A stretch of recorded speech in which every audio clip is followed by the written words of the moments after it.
नमस्कार बच्चों आज हम रुत्व संधि करेंगे। रुत्व संधि जो विसर्ग संधि का ही एक भाग है। बस आपने इस वीडियो को अंत तक सुनना है और समझना है। यदि आप इस वीडियो को अंत तक सुनते हैं तो रुत्व संधि से संबंधित कोई भी डाउट आपके मन में नहीं रहेगा। तो बस आपने ध्यान से इस वीडियो को अंत तक सुनना है और समझना है। आज हम कर रहे हैं रुत्व संधि। रुत्व संधि जो विसर्ग संधि का ही एक भाग है।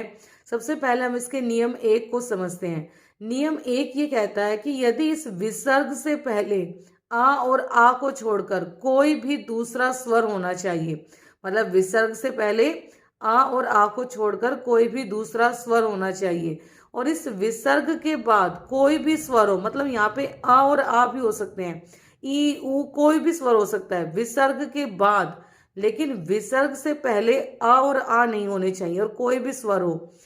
और विसर्ग के बाद कोई भी स्वर किसी भी वर्ग का तीसरा, चौथा या पांचवा वर्ण या हा या रा ला वा इनमें से कोई भी वर्ण हो तो इस विसर्ग को रा आदेश हो जाता है। देखें, नियम 1 को हम उदाहरण के माध्यम से समझते हैं। इसने ये कहा कि विसर्ग से पहले आ और आ को छोड़कर कोई दूसरा स्वर होना चाहिए। हमारा पहला उदाहरण है मुनि प्लस में गतहा। तो यहाँ विसर्ग से पहले ना में ई स्वर है, तो हमारे यहाँ पे ये पहली शर्त तो हमारी पूरी हो जाती है।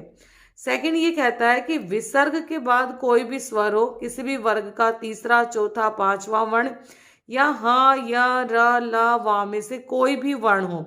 सबसे पहले देख लें कि वर्ग क्या होते हैं। इससे पहले भी मैं संधि में आपको समझा चुकी हूँ। देखें, यहाँ पे ये है क वर्ग, ये च वर्ग है, ये ट वर्ग है, ये त वर्ग है और ये प वर्ग है। तो इन वर्गों का आपको सिर्फ तीसरा, चौथा और पांचवा वर्ण ही चाहिए। आपको पहला और दूसरा वर्ण नहीं चाहिए। मतलब इस विसर्ग के बाद यहाँ पे तीसरा, चौथा या पांचवा वर्ण हो, या फिर यहाँ पे हा या रा ला वा में से कोई भी वर्ण हो, तब इस विसर्ग को रा आदेश हो जाएगा। तो अब है मुनि प्लस में गतहा। तो विसर्ग से पहले आ और आ को छोड़कर ई स्वर है, और विसर्ग के बाद गा जो का वर्ग का तीसरा वर्ण है। तो यहाँ पे हमारे जो नियम की शर्तें थी वो पूरी हो गई हैं। तब इन्होंने कहा कि इस विसर्ग को रा आदेश होगा। और रा कैसा, देखें यहाँ पे हलंत का रा है, तो हमने क्या लिखना है, यहाँ पे हमने मुनि लिखा, ऐसे ही प्लस में हमने इस विसर्ग की जगह ये रा लिखा हलंत का, और फिर है गतहा। ठीक है, तो ये आ गया हमारा। लेकिन रा हलंत का है ना, और आधा रा कहाँ जाता है, ऊपर जाता है। तो बस हमने क्या लिखना है, मुनि, और इस गा के ऊपर हमने रा लगाया और ये ताहा, मुनिर गतहा। तो आया आपको समझ में। अब हम दूसरे उदाहरण से समझते हैं। यहाँ पे है नी प्लस में बल। तो देखो यहाँ पे जो नी है इसमें क्या है, विसर्ग से पहले आ और आ को छोड़कर हमने ई स्वर दिखाई दे रहा है, और यहाँ पे बा है। बा जो है वो प फ ब प वर्ग का तीसरा वर्ण है, हमें मिल गया। तो बस इस विसर्ग को क्या आदेश हुआ है, र। और रा कौन सा है हमारा, आधा रा है, ध्यान रखना ये। और फिर क्या है, बल। और इसको हम जोड़कर कैसे लिखेंगे, देखो यहाँ पे नी लिखा मैंने, और आधा रा कहाँ जाएगा, इस बा के ऊपर, और ये क्या बन गया, निर्बल। आप अगर आपको समझ में आ गया हो तो आप डायरेक्ट जो है अब ऐसे कर सकते हो। आपको चल गया पता कि भाई विसर्ग पे हलंत का रा आदेश होता है, और जो हमेशा कहाँ आता है, ऊपर की तरफ आता है। यहाँ पे मैंने रुत्व संधि के और भी उदाहरण लिए हैं। अब आपने जो है वो वर्ग जो है आपने लिख लिए होंगे और आपको याद भी हो गए होंगे। अब आप अपने आप से करोगे मेरे साथ साथ। देखो यहाँ पे दुहु प्लस में बल, विसर्ग से पहले ऊ स्वर आ गया, आ और आ नहीं है, और विसर्ग के बाद क्या है, बा। बा कौन सा वर्ण है, पा फा बा। तो पा वर्ग का तीसरा वर्ण है। तो हमारी दोनों ही शर्तें यहाँ पे पूरी होती हैं जो नियम 1 की थी। अब इस विसर्ग को हमने रा आदेश करना है। रा कौन सा होता है? आधा रा। अब डायरेक्ट करेंगे इसको हम। पहले हम समझ चुके हैं कैसे होता है। हमने दू ऐसे कैसे लिखा, हमने बल लिखा और इस बा के ऊपर हमने इस रा को कर दिया। क्या बन गया? दुर्बल। आगे देखें, यहाँ पे है शिशु प्लस में हस्ती। तो यहाँ विसर्ग से पहले ऊ की मात्रा है और विसर्ग के बाद हाँ है। मैंने कहा था ना, या तो वर्ग का तीसरा चौथा पांचवा वर्ण हो, या हा या रा ला वा में से कोई भी वर्ण हो। तो यहाँ पे हाँ आ गया है। तो इस विसर्ग को हमने रा करना। रा कौन सा होता है? आधा, हलंत वाला। और हलंत वाला रा किसके ऊपर जाएगा? हा के ऊपर। बस अब आपने सीधा करना, क्योंकि अब आप समझ चुके होंगे। ऐसे लिखा आपने और इस हा के ऊपर आपने आधा रा कर देना है। फिर है नी प्लस में आशा। अब यहाँ पे समझे आप। अब यहाँ देखें, नी प्लस में आशा। अब यहाँ पे विसर्ग से पहले भाई ई है, आ और आ नहीं है, लेकिन विसर्ग के बाद आ है। मैंने कहा था ना आपको कि विसर्ग से पहले आ और आ स्वर नहीं होना चाहिए। विसर्ग के बाद कोई भी स्वर हो सकता है, आ और आ भी हो सकता है। तो इस विसर्ग को हमने क्या आदेश किया? रा आदेश किया। तो क्या बना? नी प्लस में र प्लस में आशा। अब जब हम इसको जोड़ेंगे तो क्या है? पीछे क्या है? स्वर है। तो र क्या है? स्वर मिलते ही क्या हो जाएगा? पूरा हो जाएगा। क्योंकि जो व्यंजन होते हैं वो आधे होते हैं, लेकिन जैसे उनमें स्वर मिलता है वो अपने आप में पूर्ण हो जाते हैं। तो बस हमने यहाँ पे नी लिखा, इस रा में हमने आ की मात्रा को हमने जोड़ा और यहाँ पे शा। क्या बन गया? निराशा। अब आगे देखें, भानु प्लस में अयम। अब हम सीधा करेंगे। देखो, विसर्ग से पहले ऊ आ गया, ठीक है। विसर्ग के बाद आ गया है। आ स्वर आते ही रा क्या हो जाएगा? पूरा हो जाएगा, क्योंकि इस रा हलंत में क्या मिल गया? स्वर मिल गया। तो बस अब हम सीधा करेंगे इसको। तो हमने लिखना है भानु और रा को हमने पूरा करना है और ये यम। समझ में आया? नी प्लस में उत्र। तो विसर्ग से पहले क्या है? ई, और विसर्ग के बाद क्या है? उ। तो इस विसर्ग पर क्या आदेश होगा? नी प्लस में रा। इस विसर्ग पे रा आदेश हुआ। कौन सा? हलंत का। और बाद में क्या है? उत्र। एक बार और मैं आपको समझा देती हूँ ऐसे। और जब हम जोड़ेंगे तो क्या बनेगा? नी हमने लिखा और रा का हलंत हट जाएगा। क्यों? क्योंकि यहाँ पे उ स्वर मिल गया। कौन सा उ है? छोटा उ। हमने यहाँ छोटे उ की मात्रा लगा दी। और यहाँ पे तर, निरुत्र। समझ में आया आपको? अच्छा, कई बच्चे ना मात्रा में भी गलती कर देते हैं। तो देखो, अगर रा में छोटे ऊ की मात्रा ये होती है ऐसे, ये छोटे ऊ की मात्रा होती है। अगर यहाँ पे बड़ा ऊ हो तो आपने बस यहाँ पे ये जीरो लगा देनी है। ये होती है बड़े ऊ की मात्रा। समझ गए? फिर है शत्रु प्लस में हंती। बस चल गया हमें पता कि विसर्ग से पहले ऊ है और बाद में हा वर्ण आ गया है। ये कौन सा वर्ण होता है? व्यंजन। तो र कहाँ जाएगा? ऊपर जाएगा। तो बस हमने लिख देना यहाँ पे शत्रु, ये हा लिखा, इस हा के ऊपर हमने आधा रा लगा दिया। शत्रुर्हंति। समझ में आया?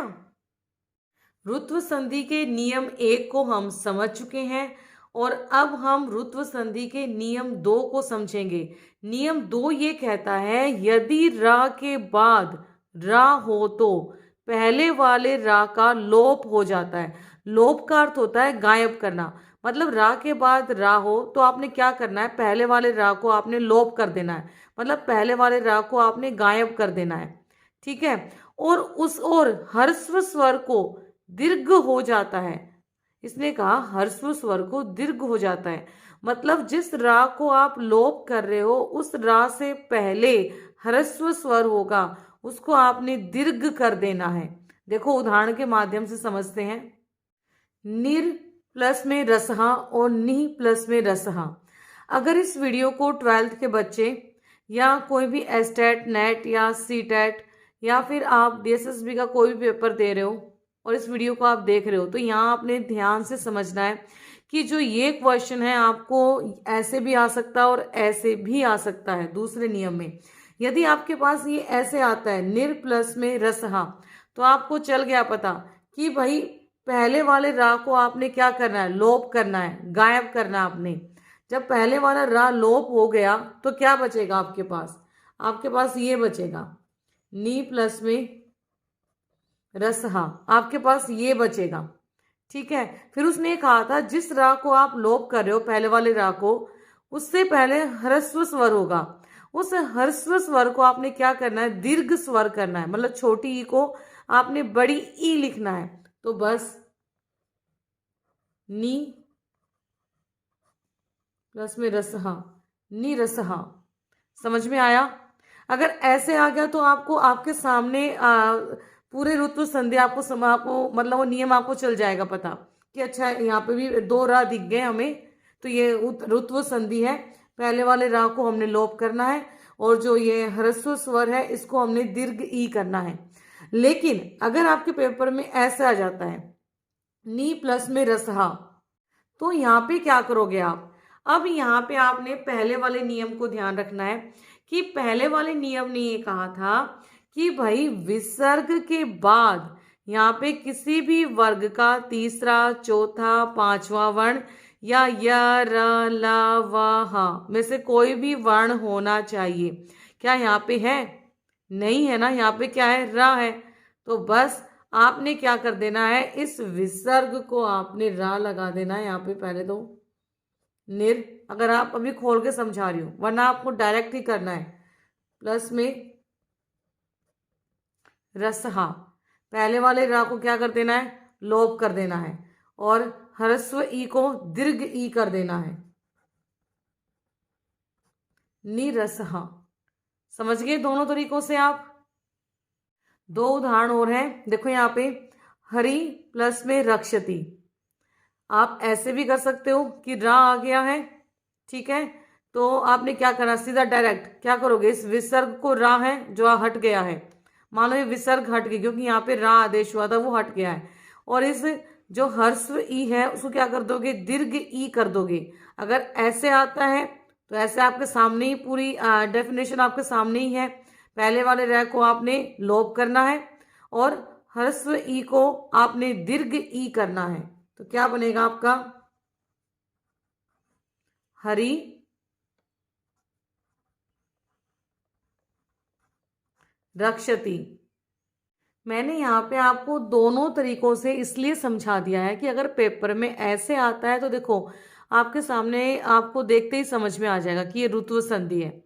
लेकिन अगर ऐसा हुआ कि आपके जो पेपर में ऐसे नहीं आया और ऐसे आ गया, तब मैंने इस तरीके से भी आपको समझा दिया है कि आपने कैसे करना है। ठीक है, आपको पहले वाला नियम पता है कि भाई यहाँ पे किसी भी वर्ग का तीसरा, चौथा, पांचवा वर्ण और य, र, ल, व, ह में से कोई वर्ण होना चाहिए। लेकिन यहाँ पे नहीं है, यहाँ पे र है, तो बस आपने अपना ऋत्व संधि का दूसरा नियम लगा देना है और डायरेक्ट आप कर सकते हो। मैं तो यहाँ पे आपको खोल के समझाया है ताकि आपको समझ में आ जाए, लेकिन आप अगर आपको समझ में आ गया है तो आप डायरेक्ट भी कर सकते हो ऐसे। जैसे यहाँ पे देखो नी प्लस में रोगा, अगर ऐसा आता है निर प्लस में रोगा, पहले वाले रा को क्या करना है, लोप कर देना है। लोप मतलब गायब कर देना है, हटा देना है। और इससे पहले जो ह्रस्व ई है उसको क्या कर दोगे, दीर्घ ई कर दोगे। तो बस दीर्घ ई किया और बाद वाला शब्द ऐसे ही जुड़ेगा, निरोगाहा। अगर आप चाहते हो कि मैं संस्कृत व्याकरण के किसी और विषय पर वीडियो बनाऊं तो आप जरूर मुझे लिख कर देना, मैं जरूर बनाऊंगी। ये टॉपिक भी किसी बच्चे ने मुझे लिख के दिया था और उसी पे मैंने इस वीडियो को बनाया। और अगर आपको ये वीडियो पसंद आई हो, आपको ऋत्व संधि समझ में आई हो, तो मेरे इस चैनल को लाइक और सब्सक्राइब जरूर करना और अपने फ्रेंड सर्कल में जरूर इस वीडियो को शेयर करना। धन्यवाद।